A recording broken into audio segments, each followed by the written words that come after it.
नमस्कार, जनता टीवी देख रहे हैं आप और मैं हूं आपके साथ जावेद अली। दिन भर की खबरों का हर अपडेट और फॉलोअप लेकर हाजिर हूं आपके साथ। खबरों की खबर या फिर खबरों पर असर, क्योंकि हमारे संवाददाता खबरों के पीछे दौड़ते हैं दिन भर। ग्राउंड जीरो से सीधी खबर बताएंगे जनता रिपोर्टर।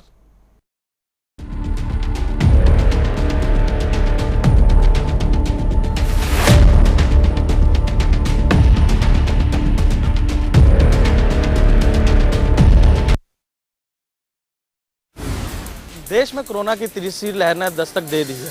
लगातार देश के दैनिक मामलों में बढ़ोतरी जारी है, जिसको लेकर कई राज्यों में नाइट कर्फ्यू का ऐलान किया गया है। अगर देश की बात करें तो देश में 24 घंटे में 9,000 से ज़्यादा मरीज सामने आए हैं, वहीं 7,000 से ज़्यादा मरीज ठीक हुए हैं। अगर दिल्ली की बात करें तो दिल्ली में पिछले 24 घंटे में 496 मरीज सामने आए हैं, वहीं महाराष्ट्र से 2,000 से ज़्यादा नए मामले सामने आए हैं।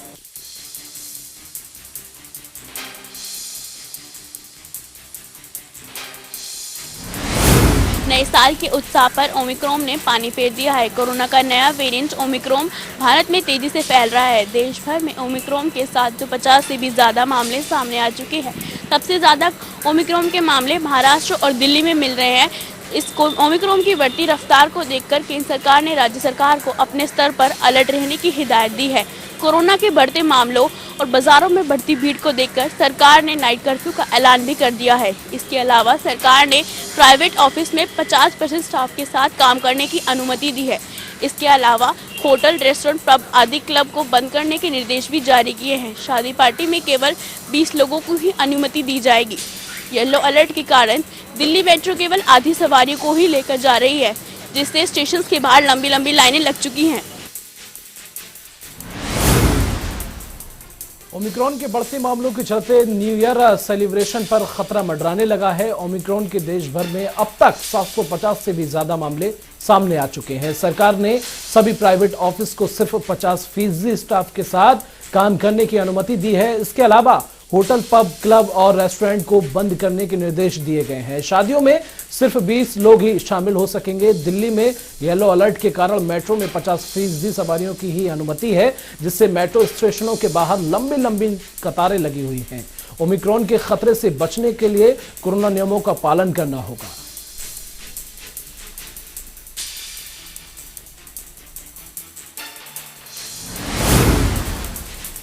कोरोना का नया वेरिएंट ओमिक्रॉन ही कोरोना की खत्म होने की वजह बनेगा। भले ही कोरोना के मामले बढ़ते जा रहे हैं, लेकिन मौतों का आंकड़ा घटता जा रहा है। विशेषज्ञों का कहना है कि बढ़ते मामलों से डरने की जरूरत नहीं है, क्योंकि ओमिक्रॉन और वेरिएंट के मुकाबले कमजोर है। ओमिक्रॉन क्योंकि श्वास नली से फैलना शुरू होता है, जब तक ओमिक्रॉन फेफड़ों तक पहुंचता है तब तक 10% इसकी गति कमजोर हो चुकी होती है, जबकि और वेरिएंट फेफड़ों पर डायरेक्टली इफेक्ट करते हैं।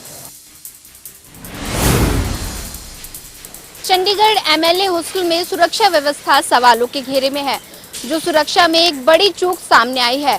दरअसल एमएलए हॉस्टल में पानीपत विधायक प्रमोद विज की गाड़ी में आग लगा दी, जिसकी तस्वीरें सीसीटीवी में कैद हो गई। पहले तो युवक विधायक की गाड़ी से तोड़फोड़ करता है और फिर आग लगाकर फरार हो जाता है, जो हॉस्टल की सुरक्षा बंदोबस्त को ठेंगा दिखाता है।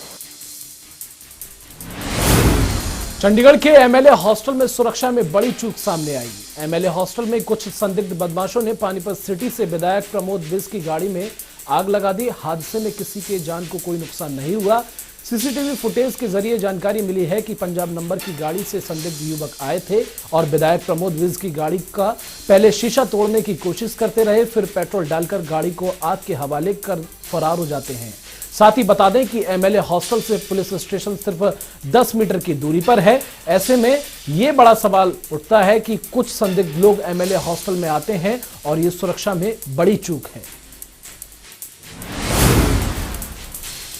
सीएम फ्लाइंग की ताबड़तोड़ कार्रवाई जारी है। दरअसल सीएम फ्लाइंग को खुफिया सूचना मिली थी कि पनीर बनाने वाली फैक्ट्री में बड़े स्तर पर मिलावटी पनीर बनाया जा रहा है।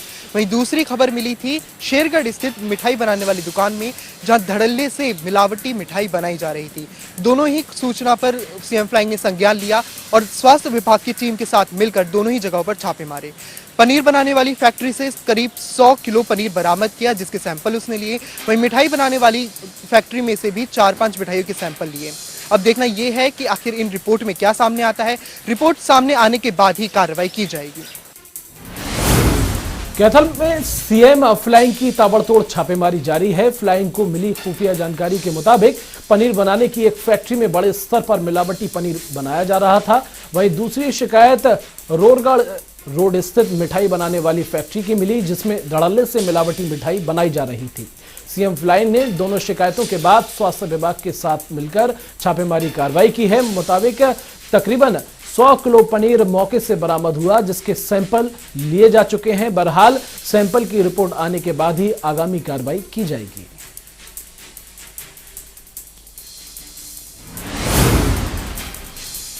हरियाणा में मंत्रिमंडल विस्तार के बाद दोनों नए बनाए गए मंत्रियों को विभागों का आवंटन कर दिया गया है। मंत्रिमंडल विस्तार में देवेंद्र बबली और कमल गुप्ता मंत्री बनाए गए हैं, जिनको बुधवार को विभाग आवंटित हुए हैं। कमल गुप्ता को शहरी स्थानीय निकाय विभाग के साथ हाउसिंग फॉर ऑल की जिम्मेदारी दी गई है। इसके साथ ही देवेंद्र सिंह बबली को ग्रामीण विकास एवं पंचायत विभाग के अलावा पुरातत्व और संग्रहालय विभाग की जिम्मेदारी सौंपी गई है। इसके अलावा कैबिनेट में पहले से ही शामिल राज्य मंत्री अनूप धानक का भी कद बढ़ा दिया गया है। अनूप धानक को श्रम एवं रोजगार विभाग स्वतंत्र प्रभार के साथ दिया गया है, जबकि 3 अन्य विभागों में वे डिप्टी सीएम के साथ अटैच रहेंगे। काबिले गौर है कि मंगलवार को हरियाणा मंत्रिमंडल का पहला विस्तार हुआ था, जिसमें 2 नए मंत्रियों को पद एवं गोपनीयता की शपथ हरियाणा राजभवन में दिलवाई गई थी। हरियाणा के राज्यपाल बंडारू दत्तात्रेय कल्पना चावला मेडिकल कॉलेज में पहली दफा पहुंचे और कल्पना चावला मेडिकल कॉलेज का दौरा किया और मरीजों का हाल चाल जाना। और इसी के साथ सबसे बड़ी बात है कि मरीजों से उन्होंने ये भी पूछने की कोशिश की कि आपको यहाँ कैसी व्यवस्था है, दवाई मिल रही है, खाना मिल रहा है या दूसरी तमाम सुविधा मिल रही है। कहीं उन्होंने ऐसी भी चीजें वहां पर देखी कि मरीज जो वहां पर पड़े हैं, उनके परिजन हैं, उनसे भी जरूर कुछ जानने की कोशिश की। उसी के साथ कोरोना को देखते हुए ऑक्सीजन प्लांट का यहाँ पर उद्घाटन किया है। इस ऑक्सीजन प्लांट में आने वाले दिनों में जो आसपास के जो जिले हैं या दूसरे यूपी से काफी लोग इस हॉस्पिटल में पहुंचे हैं, उनके लिए कहीं ना कहीं एक अच्छी पहल जरूर हरियाणा सरकार की है। और जो ऑक्सीजन की पिछले दिनों जो पिछला कोरोना था उसमें काफी दिक्कत थी, इन दिक्कतों को देखते हुए कहीं ना कहीं एक पहल कल्पना चावला मेडिकल कॉलेज ने की है। अब देखना ये होगा कि आने वाले दिनों में इससे आम मरीजों को क्या फायदा होता है। पंजाब में पिछले कुछ महीनों से नई विकास योजनाओं को लागू करने का सिलसिला लगातार जारी है। पंजाब के मुख्यमंत्री चरणजीत सिंह चन्नी द्वारा आज 58 नई बसों, सरकारी नई बसों की शुरुआत की गई। इसके साथ ही ये बसें उनके आवास स्थान मोहाली में ले जाई गई, जहां पर उन्होंने खुद ड्राइविंग सीट को संभालते हुए इस बस को चलाकर इसका उद्घाटन किया। इसके साथ ही उन्होंने ये भी घोषणा की कि पंजाब के न सिर्फ सरकारी स्कूल और कॉलेज व यूनिवर्सिटी के बच्चों को इसका लाभ मिलेगा, बल्कि प्राइवेट कॉलेज व यूनिवर्सिटी के स्टूडेंट्स को भी इसका लाभ जरूर मिलेगा। उन्होंने कहा कि ये सिर्फ घोषणा नहीं, इसे जल्द लागू किया जाएगा। बिलासपुर में लगातार कोरोना के मामले बढ़ते जा रहे हैं, वहीं पर स्वास्थ्य विभाग और जिला प्रशासन की चिंताएं भी बढ़ती जा रही है। हाल ही में दिल्ली स्कूल में 23 बच्चे कोरोना पॉजिटिव आए थे, उसके चलते अब भाखड़ा स्कूल में 9 बच्चे सहित 4 अध्यापक कोरोना पॉजिटिव आए हैं। वहीं पर स्वास्थ्य विभाग के द्वारा सैंपलिंग प्रक्रिया तेज कर दी गई है और कोरोना पॉजिटिव आए छात्रों को होम आइसोलेट कर दिया गया है। वहीं पर स्वास्थ्य विभाग और जिला प्रशासन के द्वारा कोरोना पॉजिटिव छात्रों और अध्यापकों को मेडिसिन भी दे दी गई है और आगामी दिनों तक स्कूल को बंद कर दिया गया है। वहीं पर स्वास्थ्य विभाग का कहना है कि अब सैनिटाइज और सैंपलिंग करके अन्य बच्चों की जा रही है, तभी स्कूलों को खोलने के आदेश जारी किए जाएंगे। डिंगर माजरा रोड पर स्थित कस्टोडियन विभाग की कार्रवाई के बाद आज चौथे दिन जिला प्रशासन पीड़ितों के बीच पहुंचा है। स्थानीय विश्राम गृह में एडीसी योगेश कुमार व एसडीएम गरोंडा पूजा भारती ने पीड़ितों से बातचीत की व आश्वासन दिया कि भी उनकी जिन प्रकार से झोपड़ियां प्रशासन ने तोड़ दी थी, जो कस्टोडियन विभाग पर बनी हुई थी, उन लोगों के लिए जिनके पास अब रहने के लिए मकान और रात को सोने के लिए छत नहीं है, उनको शीघ्र ही प्रशासन जो है वो छत मुहैया कराएगा। इतने में जब तक उनकी यहाँ छत नहीं बन जाती तब तक वो रैन बसेरा में और जो पटवार खाना है उसके अंदर रह सकते हैं। प्रशासन के आश्वासन के बाद कहीं ना कहीं जो पीड़ित है, जिनकी झुग्गी झोपड़ियों को प्रशासन ने 2 दिन पूर्व तोड़ दिया था, वो आज आश्वस्त दिखाई दिए। उन्होंने कहा कि भी जिस प्रकार से प्रशासन ने हमें आश्वासन दिया है, हमें प्रशासन पर भरोसा है कि भी वो शीघ्र ही हम गरीब लोगों के लिए छत मुहैया करवाएगा। फरीदाबाद में अपराधियों के हौसले लगातार बुलंद हो रहे हैं। जहां लगातार हत्याओं के मामले सामने आ रहे हैं, वहीं एक नाबालिगा के साथ दुष्कर्म का मामला भी फरीदाबाद में काफ़ी चर्चा में बना हुआ है। दरअसल पीड़िता जो है वो सेक्टर 21D में अपने पिता के साथ रहती थी और उसके पिता मजदूरी का काम करते हैं। पीड़िता के सिर पर मां का साया नहीं है और वे जिस वक्त अपने ट्यूशन जा रही थी तभी एक अज्ञात युवक आया और बहला फुसलाकर अपने साथ ले गया। इसके बाद दुष्कर्म करने के बाद नाबालिगा को उसने सड़क पर छोड़ दिया और इसके बाद नाबालिगा की हालत देखते हुए एक राहगीर ने उसे पुलिस बूथ तक पहुंचाया, जहां महिला थाने में पीड़िता को ले जाया गया, जहां उसने आप बीती सुनाई। इसके बाद महिला पुलिस तुरंत हरकत में आई और जो आरोपी युवक था उसको तुरंत गिरफ्तार किया गया। पुलिस पूछताछ में पता चला है कि युवक जो है वो नशे का आदी था, जिसकी वजह से उसकी मानसिक विकृति के कारण उसने इस घटना को अंजाम दिया। हालांकि पुलिस जो है लगातार कह रही है कि इस तरह की घटनाओं पर अंकुश लगाने के लिए पुलिस पूरी तरह से सक्रिय है, लेकिन मात्र पुलिस कमिश्नर कार्यालय के निकट घटित हुई इस घटना के बाद पुलिस की कार्रवाई पर बड़े सवाल खड़े हो गए हैं। यमुनानगर जिला जेल के अंदर आयुर्वेदिक डिस्पेंसरी और आयुर्वेदिक केयर सेंटर का हुआ शुभारंभ। यमुनानगर जिला जेल के एसपी संजीव पातड़ ने इसका उद्घाटन किया। वहीं सोनीपत जेल के एसपी भी इस मौके पर मौजूद रहे और जेल का प्रशासन भी इस मौके पर मौजूद रहा। वहीं एसपी संजीव पात्र ने बताया कि जिस प्रकार से आयुर्वेदिक डिस्पेंसरी के अंदर जेल में बंद बंदियों के लिए आयुर्वेदिक दवाइयां उपलब्ध होंगी और आयुर्वेदिक पद्धति से जो है इलाज भी अब बंदी करवा पाएंगे और साथ ही आयुर्वेदिक डॉक्टर भी यहां पर उपलब्ध रहेंगे। वहीं उन्होंने बताया कि जिस प्रकार से स्किल डेवलपमेंट के काम कैदियों में बदलाव लाने के लिए और उनके अंदर हुनर पैदा करने के लिए स्किल डेवलपमेंट के जो काम किए जाते हैं, उसी कड़ी के अंदर आयुर्वेदिक केयर सेंटर खोला गया है और जेल में बंद बंदियों द्वारा यहाँ पर आयुर्वेदिक प्रोडक्ट बनाए जाएंगे और 9 प्रकार के आयुर्वेदिक प्रोडक्ट यहाँ पर बनाए जाएंगे, जो कि जेल की कैंटीन के साथ साथ प्रदेश की अन्य जेलों की कैंटीनों में भी भेजा जाएगा और जेल के बाहर भी एक अलग से इसका काउंटर बनाया जाएगा। उन्होंने कहा कि इसका उद्देश्य यही है कि जिस प्रकार से जेल में बंदी हैं उनके अंदर एक बदलाव आए और उनके अंदर एक सकारात्मक ऊर्जा आए, ताकि वो अपराध से दूर रहें और जब वो रिहा होकर जाएं तो एक सकारात्मक ऊर्जा के साथ काम करें और अपने हुनर से जो है आजीविका कमा सकें।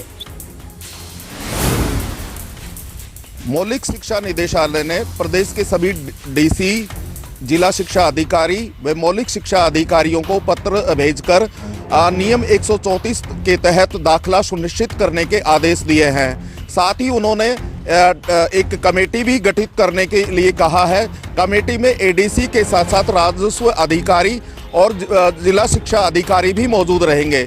गठित कमेटी का कार्य होगा कि जो आय प्रमाण पत्र है बच्चों के द्वारा जो प्रस्तुत किए गए हैं उनकी जांच सुनिश्चित करना। लगातार जो निजी स्कूलों के द्वारा यह मामला उठाया जा रहा था कि जो बच्चे यहाँ दाखिले के लिए आ रहे हैं वो उनके पास आय के प्रमाण पत्र नहीं है। ऐसे में निदेशालय ने पत्र भेजकर जो है इसकी जांच करने तथा दाखिला सुनिश्चित करने के आदेश दिए हैं।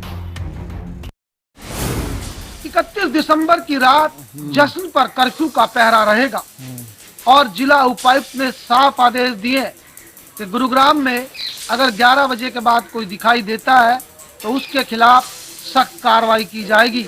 इसी को लेकर गुरुग्राम पुलिस भी पूरी तैयारी कर रही है, क्योंकि रात 11 बजे के बाद से सुबह 5 बजे तक कर्फ्यू रहता है और ऐसे में लगातार कोरोना के साथ साथ ओमिक्रॉन की दस्तक कहीं ना कहीं लोगों की चिंताएं बढ़ा रही हैं।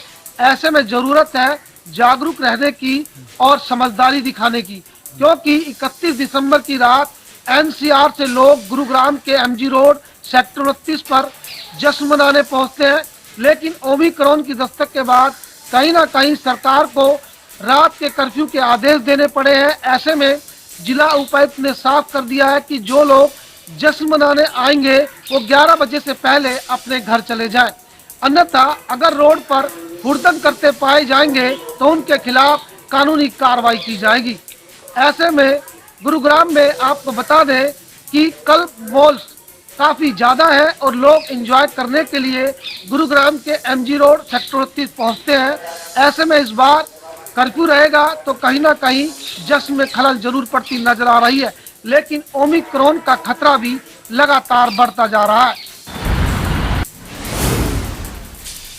रोहतक के सुनारिया गांव में 12वीं कक्षा में पढ़ने वाले 17 वर्षीय छात्र की चाकुओं से गोदकर हत्या कर दी। मोहित सुनारिया गांव का रहने वाला है और कल स्कूल में पढ़ने के लिए बाद घर जा रहा था। गांव से पहले ही बाइक सवार आधा दर्जन युवकों ने रास्ता रोको उस पर हमला बोल दिया।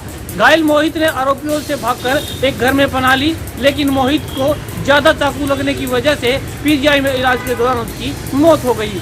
पुलिस की कार्रवाई से नाराज आज सैकड़ों की संख्या में परिजन ट्रैक्टर ट्रेली लेकर पुलिस अधीक्षक कार्यालय पहुंचे और उन्हें मांग की कि आरोपियों को जल्द से जल्द गिरफ्तार किया जाए। इस मामले की सीसीटीवी फुटेज भी सामने आई है और जिसमें मोहित भागते हुए एक घर में घुसा दिखाई दे रहा है, जिसके बाद पीछे पीछे आधा दर्जन युवक भागते हुए आते हैं और घर के बाहर काफी देर तक खड़े रहते हैं। पुलिस ने इन परिजनों के आधार पर मामला दर्ज कर लिया है और हत्या का कारण अभी तक पुलिस अपनी रंजिश मान रही है और ये सारी घटना सीसीटीवी कैमरे में भी कैद हो गई है। हालांकि परिजनों का कहना है कि पुलिस ने अभी तक कुछ आरोपियों को गिरफ्तार किया है, कुछ अभी भी खुले में घूम रहे हैं।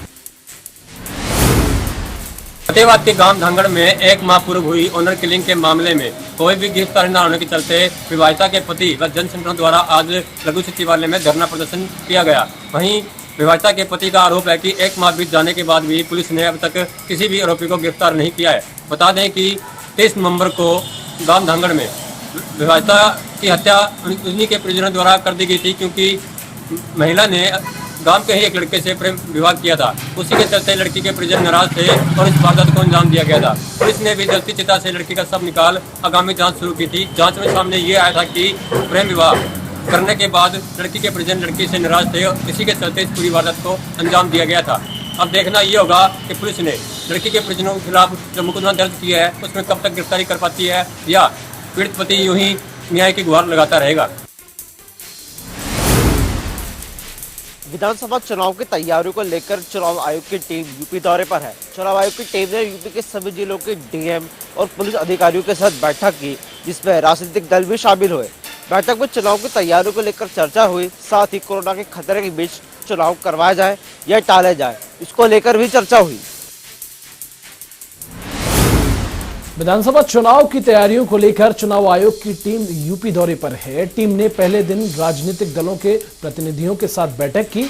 वहीं दौरे के दूसरे दिन चुनाव आयोग की टीम ने प्रदेश भर के डीएम, कमिश्नर और एसएसपी, एसपी के साथ बैठक की। बैठक में चुनाव की तैयारियों को लेकर चर्चा हुई। साथ ही चुनाव आयोग ने काले धन पर नजर रखने पर जोर दिया। चुनाव में नगद और शराब का वितरण न हो, इसके लिए पुलिस एवं संबंधित विभागों को कड़े प्रबंध करने के निर्देश भी दिए गए। चुनाव आयोग ने कहा कि निष्पक्ष और शांतिपूर्ण मतदान के लिए सभी उपाय किए जाएं।